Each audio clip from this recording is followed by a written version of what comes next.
para a terra, no qual havia de todos os animais, quadrúpedes, répteis da terra e aves do céu. E foi-lhe dirigida uma voz: levanta-te, Pedro, mata e come. Mas Pedro disse: de modo nenhum, Senhor, porque nunca comi coisa imunda, coisa comum e imunda. Isso aí você não vai ler agora, mas no livro de Levítico, no capítulo 11, no versículo 4, ali você vê bastante coisa, o que era um animal imundo. Por exemplo, você gosta de comer um camarão? O camarão era imundo. A carninha de porco era uma carne imunda, eles não comiam aquilo. Mas, por favor, não dizendo que é para hoje, não, né? Entenda bem. E mais outros alimentos. E veio tudo isso para o Pedro. Disse: não, eu não como coisa imunda. Mas aí Deus vai dar uma lição para ele. E a segunda vez, ele disse a voz: não faças tu comum ao que Deus purificou. Aqui tem muita mensagem. E aconteceu isso por 3 vezes, e o vaso tornou a recolher-se no céu. E estando Pedro duvidando entre si acerca do que seria aquela visão que tinha visto, e eis que os varões que foram enviados por Cornélio pararam à porta, perguntando pela casa de Simão. E chamando, perguntaram se Simão, que tinha por sobrenome Pedro, morava ali. E pensando Pedro naquela visão, disse-lhe o Espírito: eis que 3 varões te buscam. Levanta-te, pois, e desce, e vai com eles, não duvidando, porque eu os enviei. Porque eles não recebiam, eles não entravam, o judeu não entrava na casa do romano, na casa daqueles que chamavam de gentios. Mas Deus está mostrando o que é uma lição para nós. Nós, às vezes, também temos isso. Nós não cremos na palavra de Deus como deveríamos de crer. Às vezes, temos preconceito com uma pessoa porque ela já errou na vida, porque ela já fez coisa errada. Ela teve uma queda moral, ou teve um tropeço, entenda bem. Mas não quer dizer que aquela pessoa não possa ter um encontro com Deus, ou ter tido um encontro com Deus e ter mudado. Esposa, quer ver, não consegue mais ver o marido como um homem de Deus. Ou o marido que não consegue ver a mulher como uma mulher de Deus. Ou o filho, a filha que não consegue ver o pai, assim por diante. Nós temos que acreditar na misericórdia de Deus. Nós temos que acreditar que todas as pessoas podem e devem ter um encontro com Deus. Vamos ver uma lição do Senhor a respeito desse assunto. Vamos para Lucas, capítulo 7.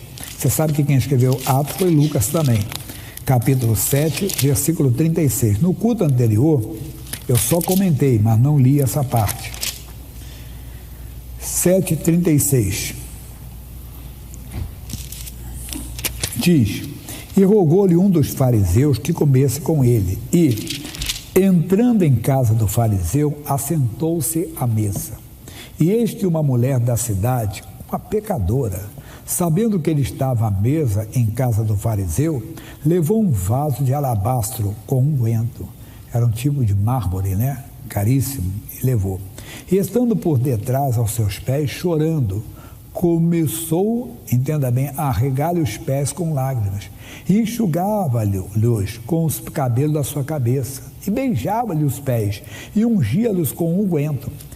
Quando viu isso, o fariseu que o tinha convidado falava consigo, dizendo: se este fora profeta, bem saberia quem é a mulher, quem e qual é a mulher que lhe tocou, pois é uma pecadora, era uma mulher de má fama. E respondendo Jesus, disse-lhe: Simão, uma coisa tenho a dizer-te. E ele disse: dize, mestre. Um certo credor tinha 2 devedores. Um devia 500 dinheiros e outro 50. E não tendo eles com que pagar, perdoou-lhes a ambos. Disse, pois, qual deles o amará mais? E Simão, respondendo, disse: tenho por mim que aquele a quem mais perdoou. E ele disse: julgaste bem. E voltando-se para a mulher, disse a Simão: vês tu esta mulher? Entrei em tua casa e não me deste água para os pés, mas essa regou-me os pés com lágrimas, e enxugou com seus cabelos. Não me deste ósculo, mas essa, desde que entrou, não tem cessado de beijar os meus pés. Não me ungiste a cabeça com óleo, mas essa ungiu-me com os pés com unguento.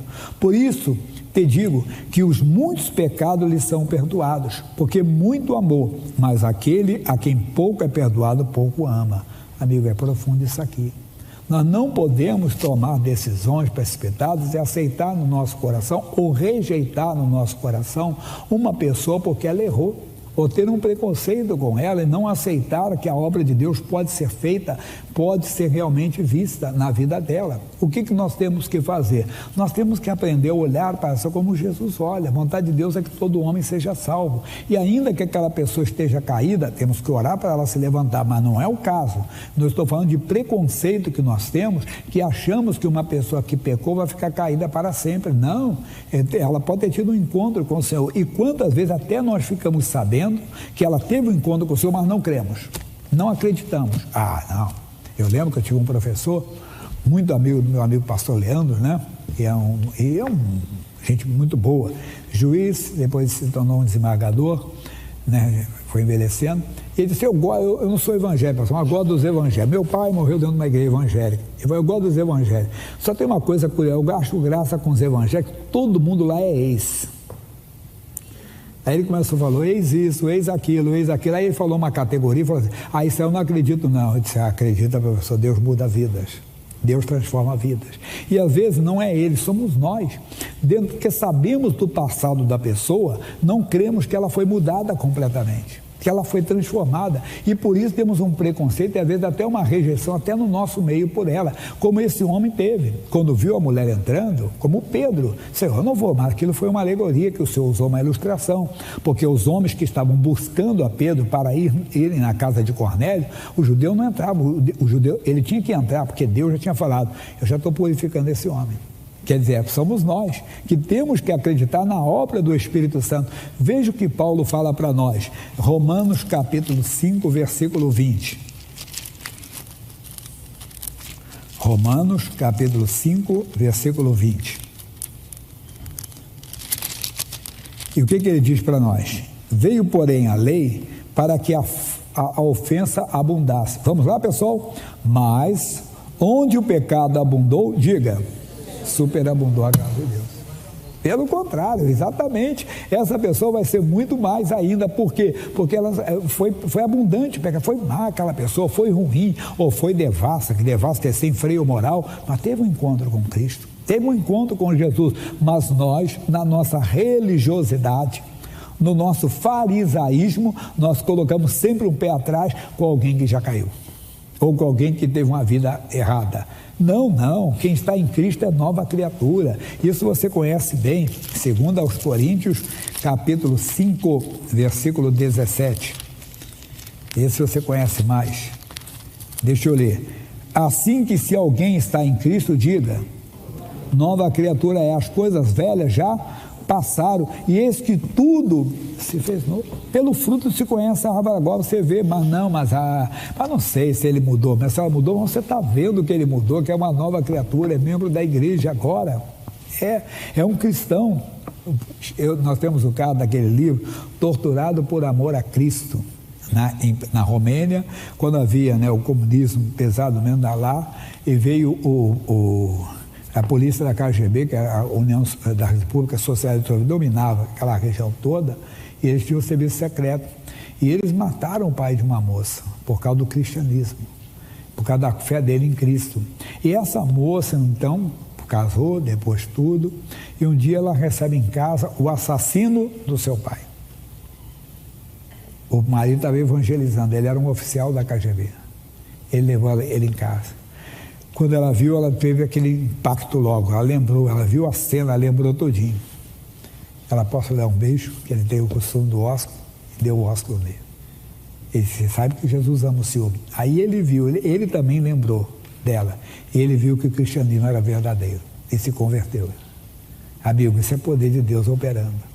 Nós temos que ter isso, nós temos que aprender a lidar com as pessoas, e até a que está no pecado, nós não temos que julgá-la, nós temos que orar e interceder por ela, para que ela se levante, ainda que ela tenha feito mal, porque senão não estamos, entenda, eu vou falar daqui a pouco sobre isso, na segunda parte, senão não estamos praticando a palavra de Deus. Ele está dizendo: assim, se alguém está em Cristo, nova criatura é, as coisas velhas já passaram, e eis que tudo se fez novo. Mas ainda que tenha sido um pecado cometido, entenda, depois que a pessoa aceitou Jesus, mas ela teve arrependimento, o que diz a Bíblia? Lá em 1 de João 1,9, lá no final, 1 de João 1,9, diz: se confessarmos os nossos pecados, vamos lá? Ele é fiel e justo para nos perdoar e nos purificar de toda injustiça. Eu gosto da tradução que é assim, e nos justificar, que é inocentar você. Quer dizer, o que você fez, mas por causa da confissão, sempre mostro para vocês o amor de Deus na pessoa de Davi. Porque Saul, aos nossos olhos, o pecado de Saul foi pequeno. Saul, Deus mandou ele fazer de um jeito, ele fez do outro. Davi cometeu um adultério, praticou um homicídio, mas Davi encontrou a misericórdia, porque acreditou na misericórdia. Deus clamou, disse: Deus, tem misericórdia de mim, pequei, somente pequei. O caso é que Saul não confessou, Saul não se julgou, ele não fez o que tinha que ter feito, e ele ficou preso, entenda bem, a sua ganância, a sua avareza, a sua auto-idolatria, que foi porfiar, ele tentar convencer o profeta que ele não estava errado quando estava. Ele tentou fazer isso e ele não encontrou misericórdia. Davi encontrou porque confessou, confessa. E aquela pessoa pode ter aberto o coração e falado com Deus. Mensagem final, segundo Crônicas, desculpe que não tem segunda não, porque não é uma carta, é segundo livro de Crônicas. Segundo é as cartas, capítulo 33. Diz assim: tinha Manassés 12 anos de idade quando começou a reinar, e 55 anos reinou em Jerusalém. E fez o que era mal aos olhos do Senhor, conforme as abominações dos gentios que o Senhor lançara dediando os filhos de Israel. Falei isso o dia todo hoje aqui, à parte da tarde. Falei, quando as pessoas estão na igreja, estão praticando as abominações dos gentios, consultando os mortos. Não, pastor, que eu acho que isso é bom. Não há comunhão entre a luz e as trevas. Se você que tem que fazer separação entre a luz e as trevas é errado, tem que tirar, irmão. Não pode ficar com aquilo. E a pessoa, não, mas eu acho aquilo legal, pastor. A Bíblia fala que quando Samuel entrou na casa de Jessé, ele viu Eliabe, era um rapaz de boa aparência e de boa estatura. Mas Deus disse: eu tenho rejeitado. Tem coisa que às vezes parece bom, tem coisa que às vezes parece até grande, mas Deus, se Deus rejeita, eu também não quero. E a pessoa vai aquilo, mas a Bíblia, não vou ler agora para você, mas depois você lê o livro de Deuteronômio, capítulo 18, versículo 9 e diante, que Deus continua a consultar os mortos. Ah, mas o Antigo Testamento vale para hoje, sim. Se você olhar, e o outro dia assim, não, o que eu gosto muito, eu sou da igreja, pastor, mas tem umas doutrinas que eu gosto bastante, entenda, que eu gosto quando fala, por exemplo, que você vai voltar noutra vida, que nós temos a oportunidade de evoluir. Isso não é bíblico, pode ser bonitinho, mas não é bíblico, pode ser até satânico. Por quê? Porque pode não, porque está contra a palavra de Deus. A Bíblia fala em Hebreus 9, 27, ao homem foi dado o direito de morrer somente uma vez. Não tem esse negócio de morrer duas vezes, mas parece bonito, mas não é bíblico, não fica zangado, e a pessoa não quer. Então o que acontece com ela? Ela segue as abominações dos gentios. Quando Deus chamou Josué, Josué falou para o povo de Israel: pessoal, vocês vão servir os deuses que estão da além do rio, que vossos pais serviram, ou os deuses dos amorreus agora do século presente, o nosso caso, ou eu e minha casa serviremos ao Senhor. É o que temos que fazer. Não temos que seguir as abominações dos gentios, porque aquilo ali, aí sim vai ser pecado. Tem que largar. Mas se a pessoa larga, ela encontra a misericórdia. Olha o que diz aqui. Não dá para ler tudo. Pula um pouquinho para o versículo 9. E Manassés tanto fez errar Judá e aos moradores de Jerusalém, que fizeram o quê? Pior do que as nações que o Senhor tinha destruído dediando os filhos de Israel. E falou o Senhor a Manassés, ao seu povo, porém não deram ouvidos. Pelo que o Senhor trouxe, Deus permitiu sobre eles os príncipes do exército, o rei da Síria, os quais prenderam Manassés entre os espinhais e o amarraram com cadeias e o levaram à Babilônia. E ele, angustiado, orou deveras ao Senhor seu Deus. Atenção, humilhou-se muito perante o Deus de seus pais, e lhe fez oração, e Deus se aplacou para com ele, e ouviu a sua súplica, e o tornou a trazer a Jerusalém, ao seu povo. Então reconheceu Manassés que o Senhor é Deus. Quando alguém estivesse vendo ele reinando, mas esse cara aprontou, esse cara consultava os demônios, como é que Deus está permitindo ele ser rei? Porque ele se humilhou. Como é que Deus está abençoando essa pessoa? Porque ele se humilhou. Então nós somos preconceituosos, achamos que o imundo fica imundo para sempre. Não, o imundo tem direito de se limpar, qualquer pecador tem direito de se arrepender, até aquele que nos ofendeu, até como a senhora quando viu aquele homem que tirou a vida do pai dela, mas ela sabia que o marido estava levando ele a Cristo. Por isso que a porta é estreita, pastor Germano, é muito pesado isso. É o amor de Deus, que excede todo o nosso entendimento quando entra numa pessoa. E terminando, ele fez mais ainda. E depois disso, edificou o muro de fora da cidade de Davi, ao ocidente de Gion, no vale e a entrada da porta do peixe, e a roda até Ofel. E o levantou muito alto. Também pôs oficiais valentes em todas as cidades fortes de Judá. E tirou da casa do Senhor os deuses estranhos e o ídolo, como também todos os altares que tinha edificado no monte da casa do Senhor e em Jerusalém, e os lançou fora da cidade. E reparou o altar do Senhor e ofereceu sobre ele ofertas pacíficas e de louvor, e mandou ajudar que servisse ao Senhor. Pronto, a vida dele foi mudada completamente. Essa é a palavra. Nunca diga o que é imundo, o que Deus purifica. E a pessoa que está no pecado, essa pessoa você tem que orar para ela se levantar e ser uma bênção, para que ela seja totalmente mudada e transformada pelo poder de Deus. A vida está dentro da nossa casa, nós não confiamos mais na pessoa. Ore a Deus, para que ela realmente se firme e para que você possa crer na ação, na operação do Espírito Santo. Pois Paulo diz, onde abundou o pecado, superabundou a graça de Deus.